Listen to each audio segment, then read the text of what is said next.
Oh. Okay, we are live. Welcome, everyone. Chaim, Chaim. So before we start, we want to dedicate tonight's learning to, first, this is the Yortzeit, the Rebbetzin Chaim Mushka, the Rebbetzin Chaim Mushka, but Rabbi, a Chassid, a Tzaddik, Yosef Yitzchak, her Neshama Shev and Aliyah, and in her merits, we should have all our hostages returned, all the Jewish people around the world safe, and the Fochus Galus of Melech HaMashiach. And also my stepfather who passed last night, Simcha ben Daniel. Go with that for now until we know more. His neshama should have an aliyah as well. L'chaim with a bracha. Bracha ta Adonai Eloheinu melech haolam shehakol nit b'voreh. All right. So let's hop right in. I've been informed that I have to finish early this evening, or I'm going to get in trouble. I don't want to get in trouble. Okay, I got my Zany glasses on. So, to take off where we left off last time, just a little bit of a recap. We're still talking about these 32 paths, these mystical paths of wisdom. We're still in section 1.1 of the Sefer Yetzirah, right at the beginning. But we're delving a little bit further into these 32 paths, which we learned a little bit in last class, is the idea that these 32 paths are called, first of all, they're called nitivot, which means unique paths to each one of us, not like the normal name for path in Hebrew in the Torah, which is derech. Nitivot is a private path for each one of us, meaning these 32 paths are unique to us. We have our unique journey, we have our unique path, and it's really our mission to figure out what it is. And you know, it's so often we get caught up with other people's paths and other people's journeys, and in the end we realize, what did it do for me, right? Like, oh, it's nice, okay, we're happy, this person we know, this had an accomplishment. If it's our friend, of course, our family, we share simcha, but we spend so much time and energy following or looking out after other people's lives, and we start to lose our lives. I know that's what happened to me at early part of my life. I woke up one day, I was like, what about me? I'm like making sure, my mother or my father or my friends, I was always like the caretaker of everyone, making sure everyone's good. Before I knew it, my life was starting to go away. I was like, well, hold on a second. Who's taking care of me? I need to take ownership for my life. So these 32 nitivot, these 32 paths are unique to each one of us. And we also learned that they're called 32, let's see the exact language that's used, nitivot pliot, which means wondrous or miraculous paths. Why are they wondrous? Because what makes a miracle a miracle? A miracle is something that is hidden from the normal course of nature. So it's something going on behind the scenes. It's something that's extra worldly. Whatever term metaphysical they may say in the secular vernacular. But the idea is that these mystical paths are not open. They're things that we have to find. We have to discover them. That's what makes life a mystery. And we want life to be a mystery. Sometimes we get frustrated with it, but it is what makes life, mysterious. There was a shir, I think it was Y.Y. Jacobson was giving. I didn't listen to the whole thing. I just got bits and pieces about marriage. And said one of the things about marriage, it says, like, you have marriages where the husbands and wife know each other backwards and forward and inside and out. And those where some things they don't know about each other. And you would think the ones where they know everything backwards, inside and out would be the most prosperous ones. But they're not. They're the ones where, there's always a little bit of element of mystery, right? Like, it doesn't mean you're intentionally deceptive, but there is something in life like that is enjoyable. Like when we're watching a movie or reading a book, we love the twists and turns. We do. Like, otherwise it's just boring. You're on a bike. There's no ups, there's no downs. You're just becomes rote. So God throws us twists and turns sometimes. And at times they're frustrating. They are aggravating. But in the end, we enjoy it. We enjoy the cliffhanger, the suspense, whatever it is. That's what keeps us coming back to the next day. So there's something about these paths being mysterious that have a certain allure. And God set it up that way. And who am I to question God's wisdom? And the idea is he wants us to discover them. He wants us to search them out. And again, life is really meant to be exciting. It's when you're in a dark place, it's hard to imagine that life is exciting because life sucks. I keep telling my kids not to use that word, and then I say it, and they come out of the corners. Damn it! Oh, I said not to use that word either. Oops, I got two songs from Sheila over there. It's one of those things, right? You got to be careful because now all of a sudden. So I was talking about socks, not socks. So life can become boring, but when it's dark, you don't want excitement. You don't want, it's just like, get me out of this darkness, right? Get me out of this darkness. With God's help, we all at some point in our life start making that journey out of our little tunnels or pits, whatever they are, and we start seeing lights, whatever that light may be. It could be through relationships. It could be from a career pursuit. It could be from moving to a new place.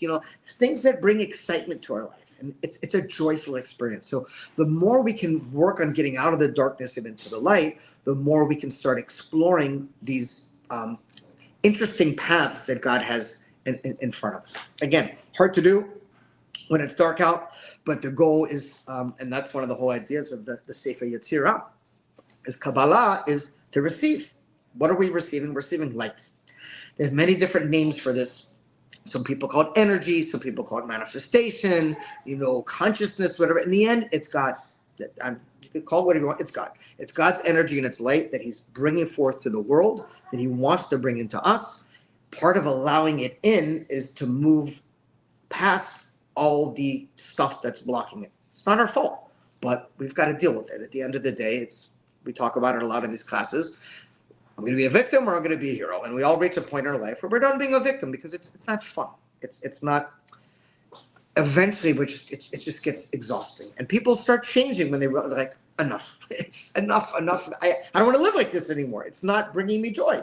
Because in the end of the day, whatever anger or whatever frustration we're harboring inside, and most of the time it's legitimate. We have legitimate gripes against parents, friends, teachers, God, fill in the blank. But in the end, when we're holding that anger and that hatred, who's suffering? That person we're not talking to is suffering? No, we're suffering. I heard it saying one time, it's like someone is living rent-free in your brain. And it's like all the time, you're just thinking about it, this anger, and it's like, okay, take it out, scream, yell, rage, but move on, right? Again, easier said than done. I'm not here to, lecture anyone on their journey, but the goal is you can't really start discovering your paths if you're in a place of depression or sadness. Because when you're in a place of sadness or depression, there's no room for light. And we've all been there. And it sucks, right?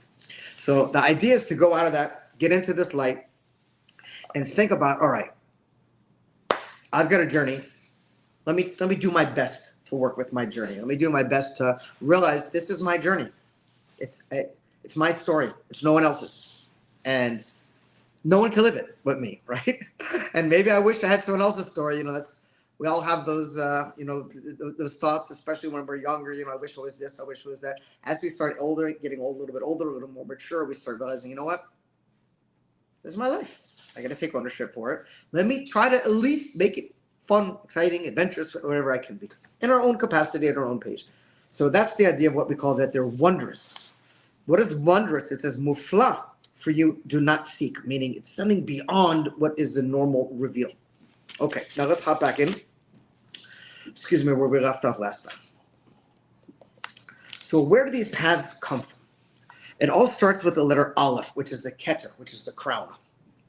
The crown is ultimately the goal. The goal is to get to this place where the crown or the Keter above us is connected to God and to ourselves, and we're in a state of flow. Flow is when the energy that's coming in from the crown, that's really where it originates. This is an energy beyond our perception. Even in some spherotic trees, they don't count Keter. They start with Chokmah. When you start with Chokmah, you do Chokmah, Bina, Das, and then you go down. That's 10. When you start with Keter, you skip Das. You get Keter, Chokmah, Bina. So the Keter energy is an energy that is beyond grasping. It's beyond comprehension. It's an energy of, there's no even way it's like God in a way, his own energy that's beyond anything that we could tap into. But it's through that energy that comes down to us, the state of nothingness, that the more we can connect to that nothingness. How do you connect to nothingness? It's called bittul in Chassidus and Kabbalah, and the normal vernacular it's called ego death. You have all these. I studied a lot about Eastern philosophies, and I did all the meditation and yoga and Buddhism and hallucinogenics and all these things, and all the messages from this Eastern philosophy is to destroy your ego. It's ego death. All these spiritual trips. It was very big in the 60s and 70s. They were very big into the Egyptian Book of the Dead and the Tibetan Book of the Dead. And a lot of these healers, these spiritual healers, connected these books of dead of the Egyptians and the Tibetan monks were not really physical death, but talking about ego death. And all these philosophies are tied to ego death. Ayahuasca, all these things are done to do one thing, and to get rid of your ego. What is your ego? It's the thing that stops you from having flow. It's you that are in your way. It's your false perception, your false mirror of who you think you are. Because at the end of the day, who are we? Like, who really are we? We're a compilation of everything. First, the energy comes from our mother and father, right? They're the seed and the egg. That's our main basis. Then, of course, God's energy that comes into us. And then it's a combination of the second we come into this world, every thought, every perception, what we hear, what we see, teachers, books, movies, magazines, media. We're being bombarded by information. There's never been such a thing in this world. There's so much information coming all the time, non-stop. And it's not healthy. It's not healthy because the brain can't be at peace. And when you're absorbing so much TV, I see it with my kids. When I was their age, there was no phones. There's no, I'm dating myself. Like we had bicycles. We went out and played. We were outside. We kicked the ball. We rode bikes. We got in trouble. We were doing stupid things. It was being a kid. There's no kids anymore.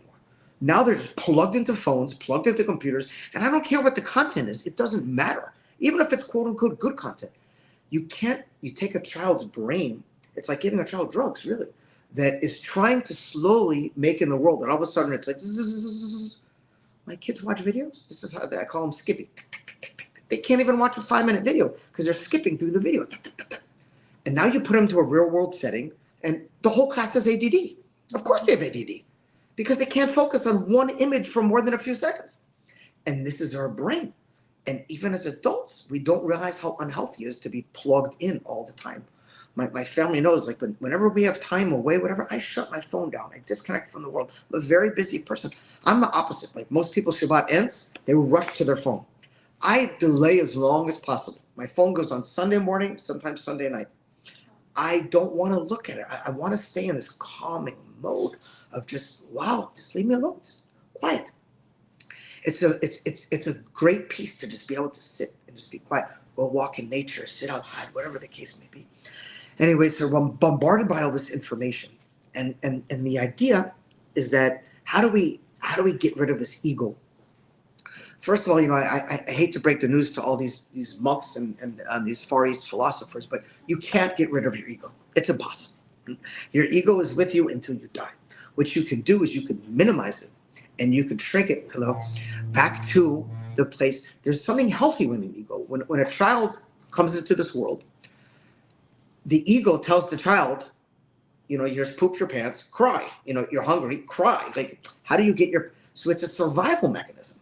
And an ego is a healthy part of the ego of something's wrong to be alert and say, hold on, I need to protect myself. I need to be aware. The problem is when that ego becomes overextended. And we talked about this many times. An ego works in two directions. It could be an external ego or an internal ego. It's the same thing. It's the same. The ego is just as powerful for someone who sits home in depression all day than someone who runs around and pounding on their chest saying how wonderful they are. They're both egomaniacs. One is just outward and one is just inward. So all these tools, meditation, all these Far Eastern tools, they're trying to dissolve the ego, at least to minimize it. And minimize it to the point because there's no room for new energy. Chassidus talks about when you have a cup that's full and you try to pour something into it, it's just going to overflow. So when our ego is blocking new energy from coming in, what happens is we can't have new consciousness. So what we wind up doing is we just start reshuffling the information around in our brain, but nothing changes. It's not new. It's just, it's like you have the same old furniture in your room and you're just rearranging it. You want it to look nicer, you got to pull out the old stuff and to allow room for new stuff. So Keter is really the origin of the energy of the light that's coming in. And this is the source where God is saying, I'm flowing energy into you. And that energy is coming into you, and in an idealistic worldly setting, which will be when Mashiach comes, and we have access to that now, is as that energy comes in, we are emptied of ourselves, and we're at a place of quiet, of peace, so that energy is where to go. Because if there's noise, it's just blocked. It's like you're talking to someone, and they're like, da, da, da, da, da, da, da, like, hello? That's what's happening. In our brains, when God is trying to send new energy, fresh light, fresh direction, fresh intuition, fresh guidance, helping us. And all there is noise. It's not our fault. It's a combination of all this noise that is built up over time. And when we're sitting quietly, we can't sit quietly because the brain's rapid fire. There's no room for new energy. And it's not by happenstance, it's by design. There is evil in the world. There is something called a Yetzirah. There's klipa. There's forces of evil. And their number one goal right now is to stop us from being ourselves, to just become robots, to the point where we're under so much pressure and information, when all of a sudden one day they say, pandemic, everyone go take shots. Everyone go. Robots. No one's asking questions. No one's thinking. Because when you're in fear, your conscious ability to make rational decision shuts down. When you live in a state of fear, you can't think clearly, you can't act clearly, you certainly can't thrive and find your path in life because you're just in a state of reaction. So the goal is to try to flush new energy in, to allow that new energy to come through us, and to work on just even in a personal way. 5 minutes a day. Try it. 5 minutes a day. Find a quiet place in your house. Don't lay down. Just sit down in a chair like this. Shut off your phone. Shut off all external stimuli. And just try to breathe for 5 minutes. Time yourself. That breath is Keter. That's fresh. That fresh air is fresh energy. It's fresh life. It's fresh light. So what happens is it's very hard to do. The second you start breathing and you say, don't think, you're thinking about not thinking. So you have to just, and you don't want to be rough on yourself. You want to be like, shut up, get out of here. Like as thoughts come in, you just try to let them melt away and refocus on the breathing. Just deep breath, in and out. Right. Deep in and out, in and out. 5 minutes. Your alarm goes off, stop. It's going to be very hard. All kinds of exterior thoughts are going to come to your brain. But you do it every day, and then try to push it to 6 minutes, 7 minutes, 10 minutes, whatever it is. What happens is you start developing a mental muscle. It's like going to the gym. Have you ever tried to lift weights for the first time? Do you remember the first time you started doing exercise? This was the last time. This one Yeah. the first time and the last time. Okay, because it's painful. You're pushing through pain. Yeah. The only way to get any type of success in this life is to push through pain. We have to get uncomfortable. If you don't get uncomfortable, you don't grow, you die. I wish it was easier. I wish I could just tell you that, God's sprinkling fairy dust on us and everything becomes easy and we don't have any challenges and wonderful. It doesn't work that way. It's pushing. I was telling my wife the other day, I forgot who said it. It was some secular philosopher that said, you're going to have to deal with pain in your life. You have two choices. You deal with the pain going in to grow and become a better person, or you deal with the pain when you're too old to change, of eating yourself alive, of regrets, of all the things you wish you would have done that you didn't do, and now it's too late because you're withering away. It's painful. I personally would rather deal with the pain now than to look back and say, I could have, I should have, I would have. That's a horrible thing. I believe that's why a lot of old people suffer from depression, because you reach a stage in your life where you don't look ahead anymore. You start looking behind. And that's a painful place to be in. It is. And none of us want to be there. So we've got to deal with it. We've got to deal with these challenges. It's part of life, and it's part of pushing through the resistance. And just like physical exercise, meditation is the idea of pushing through resistance. What is pushing through resistance? When that noise comes, when the thoughts comes, you don't have to fight with it. Just try to go to a deeper place of breath and this is not just something that you do once and you're like, I got it. It's just like getting into shape. It takes time. We have to retrain our brains to be able to have a clear head. For when we want to, we could sit in quiet, sit in nature, sit outside. Tuesdays mornings, I get up at 5:30. I ride my bike to the beach. I mix from the ocean. I sit and watch the sunrise. I like meditate. I've got a lot going on, but I cherish these moments because just to sit there for a few minutes and just be outside and just breathe and just like, it's a wonderful thing to be out in nature. God meant for us to be outside, not to be stuck in front of screens and computers all day long. It's destroying our entire beings.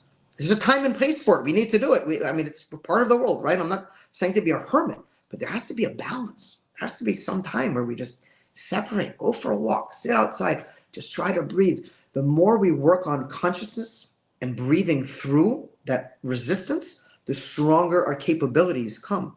And then when we're in life and things aren't going good and the Yetzirah comes in and boom, starts telling us you're no good, it's not going to work, we just breathe through it and it goes away. Your breath is stronger than your thoughts. Your thoughts are coming from in here. Your breath is coming from Keter. It's coming from the highest level. It's life. So when we're able to learn how to breathe properly, you can push through any negative thoughts. But again, this is process. This takes time. This is practice. So that's what it's talking about. This level of Keter is called ayin. It's called nothingness. It is at this level that the laws of nature cease to exist and therefore can be altered. In other words, if you can go to ayin, which is above your ego, doesn't mean your ego is gone. It means you have the ability to suspend it. You have the ability to go beyond your consciousness, your thoughts, and travel to a place of emptiness. Wow. Then guess what happens? All of a sudden, hi, how are you? All of a sudden, you start looking at the world as a blank canvas. And instead of a fractured, damaged, destroyed world, you have an empty canvas where, wow, I can be a co-creator with God. Regardless of what your beliefs in God or not. I'm not talking about Torah and mitzvahs now. I'm just talking about, call them what you want. You could call it energy, supreme being, universe, whatever you want. Whoever you think you're getting energy from. The reality is we're getting new energy every day. And when we have a clear screen in our brain, now all of a sudden, wow, wait a minute. I got a blank screen. I don't have to live in my past. I don't have to live in my regrets. I don't have to live in my trauma. I can look forward to today's a new day. What can I create in this day? Like a child. A child's in class, the teacher says, here's your finger paints, here's your crayons, here's your paper. Not like, I can't handle that, it's too much, Like, wow, we have to become childlike. Not childish, childlike. To the idea where we can just have clarity. And it doesn't have to be constant. Remember, these are steps. This is not, you don't go from darkness to light in one shot. You don't go from confusion to clarity. But it's a process. And the sooner you start this process, the earlier you are in life, the easier it is. The longer you wait, and you could change it I'm a firm believer, you could be 90 years old to make changes. But the more mental, emotional, spiritual baggage you accumulate, the harder it gets to change, right? You've dealt with people, who are hard-headed, closed-minded, whatever you call that. That comes from years of conditioning, of shutting down, and trauma and all these things. I get it. I'm not speaking from up here. I've been through all this myself. I'm just saying little changes, little differences, right? Someone asked the Rebbe one time, they said to the Rebbe, I want to be one of your Hasidim, but I don't want to put on a black coat and a black hat, and I don't want to grow a beard. Can I still be one of your Hasidim? The Rebbe said, anyone who works on themselves to be a little bit better today than they were yesterday is one of my Hasidim. And ultimately, this isn't about God. This is about ourselves. It's about how can I become a little bit better? We're not looking for huge life changes. But over time, that little bit of positive energy starts accumulating, just like a little bit of negative energy. And we're so accustomed to being stuck in the dirt because that negative energy has balled us up and put us in the dirt. It's hard to get moving. It's hard to get that motion. That's why I'm saying even meditate 5 minutes a day. Just breathing, not thinking about anything, just breathing. The idea is to get to this ayin, this nothingness. Because as the Sefer Yetzirah says, when you're at a level of ayin, of nothingness, this is when nature ceases to exist and can be altered. That means you can change your course. You could change the direction of your life. You could break that cycle. You can break whatever it is, whatever accumulated genetic, family, heritage, trauma, whatever garbage is piled up, we have the power to break it. And only we can do it for ourselves, right? We all, Baruch Hashem, have good support systems here as friends, teams. Get a friend, work together. So what's up? Hey, let's be each other's accountability. Like, did you meditate today? Whatever you decide to do, it's all good. But the idea is to just start making positive steps, because otherwise it just gets harder and it just piles up. And usually, most people don't change until staying the same becomes more uncomfortable than changing. And what that means is we all get to a point where we're just like, enough.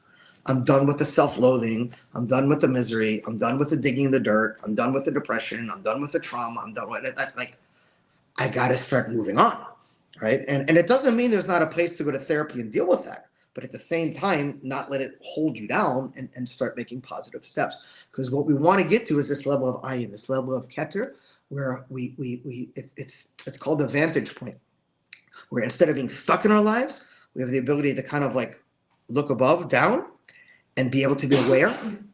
And when that negative thought comes in and tells you you're no good, you don't say I'm no good, or like separate from it. Like, excuse me, like to go to your core. Our core in this level of ayin is pure. It's not affected by trauma, by anything. It's pure. It's the level of our soul in Yom Kippur that is in touch. It's called the Yetzirah. The Yetzirah nefesh is not susceptible to any type of blemishing, any type of trauma, it's pure. But the outer layers, which are our mind, which is our hearts, which is our bodies, that's where all the negative stuff is stuck. The problem is the klipa, the forces of negative energy, want you to believe that you're no good. They want you to believe all this negative stuff is you. I'm lazy, I'm this, I'm whatever, fill in the blank. We all have our negative sentence that we tell ourselves all the time. No, this is basic, parenting. I'm trying. I'm not saying I'm good at it, but I'm trying. You never tell a child you're no good. See, you're amazing. The behavior you acted is not fitting for someone as amazing as you. Let's see if we could correct that behavior, right? Like that thought, you're not your thoughts. You're not your emotions. You're not your feelings. These are external to you. But until you could reach this level of keter where you have clarity, you make them feel like you're you. And it's not you. It's the Yetzirah telling you, you're no good, you're that, you're that. And then we start attaching to that negative emotion and negative thought. And next thing you know, we go down a rabbit hole and we're stuck with the covers over our head and we want to not talk to anyone else in the world. And it's all, and we've all been there. And it's a crappy place to be. I've been there many times. Everything I'm telling you, again, I'm not speaking from some, philosophical. I'm speaking from my life journey. I've been through all the depression, I've done all the drugs, I've done every escape there is in the world. And at the end of the day, I got to take care of it. I got to fix myself. So this is the level of ayin. This ayin is nothingness, where the laws of nature cease to exist and therefore can be altered. What's my time limit over? No, I know, but you told me I had to stop at a certain. 8:32. Oh, I got an extra 2 minutes? Wow. Already that. Oh, I've only been 28. No one is doing clip song. Is someone coming to do a? I told her to come at 30, but she needs to be around. Oh, Baruch Hashem. Hashem gave me a few extra minutes. Is it? Okay. As the book Raziel points out, which is a deep Kabbalistic book of secrets, the 3 letters of Pella represent increasingly hidden values. The first phonetic family defined by the Sefer Yetzirah, which is the first letter Peh, is pronounced with the lips. Right? Different Hebrew letters come from different parts of your mouth. So Peh is with the lips. Lamed is from the middle of the tongue. And the Aleph is from the throat. Try doing it. Peh, right? It's your lips. Right? Lamed, it's your tongue. Aleph, it's from your throat. So there's different Hebrew letters that correspond to the different places in your mouth where they're coming. It's just, the more I learn this stuff, it's mind-boggling. Like, you don't think about this, right? No one thinks about where's that letter originating from or where it's coming, but exactly. These letters come from different places and have different manifestations where in your mouth they're coming from and how that energy is coming out. So it says like this. Can I comment? Sure, please. This is open class. I welcome questions and comments. I also didn't think about it until I had speech therapy, and they are like training me to strengthen certain parts of my mouth, and they had me say the sounds patika. So it's like the lips and different parts of the tongue. So that's why I thought of like different letters having different sounds and using different parts of Amazing. the mouth. So you lived it, right? You lived it. It's amazing. It's amazing that you experienced it, and it's something you can relate to. So interesting, very interesting things. So I'll just finish up this sentence so you can go on with your event for the evening. Okay, and it says, thus the first letter is pronounced with the outermost revealed part of the mouth, the lips, while the last is voiced with the innermost concealed part. So this word pella shows the transition from revealed to concealed. Pella, which means wondrous or miraculous. Can you repeat that? Sorry. Yeah, sure. The 32 mystical paths, right? They call it pliot, which is wondrous or mystical. So the word for wonder or mystical in Hebrew is pele. So what is a wonder? What is a mystic? What is something that's mystical or wondrous? Peh, this is the most outer part of the mouth, the lips, right? The lamed is the tongue, is the middle. The aleph is the throat. So you don't see someone's throat unless you're like this or their tongue. So what is it saying? It starts with pella. It starts with the most outward, which is the lips. Then goes to the lamed, which is the tongue, the middle. And then after goes to the aleph, which is the throat. Meaning the journey we go through to uncover the hidden aspects of creation starts with the most revealed and then goes deeper into the concealed realms to unearth the concealed, the mystical part of it. And that's the idea with these 32 paths. These 32 paths, as we said, are individual to each one of us, and they're mysterious. So how do we discover them? First, through the revealed. You got to move.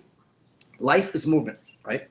It's impossible to know where to go. Like I have guys in the center all the time, and rightfully so. I changed my major in college 15 times. I'm like the master of indecision. Like, what do I do? What do I be?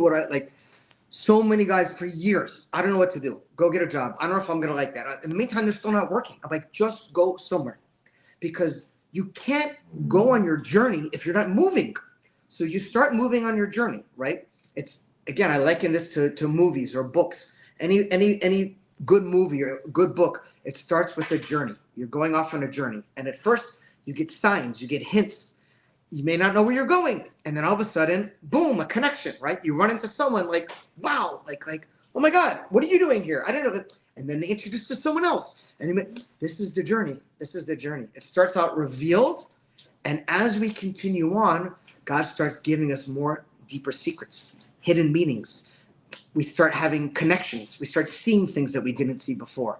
And this is part of our journey, to start out with what is revealed to our eyes and ultimately go to where the deepest secrets lie, which is inside of our hearts. And that's where we really uncover our true selves. So I will end with that.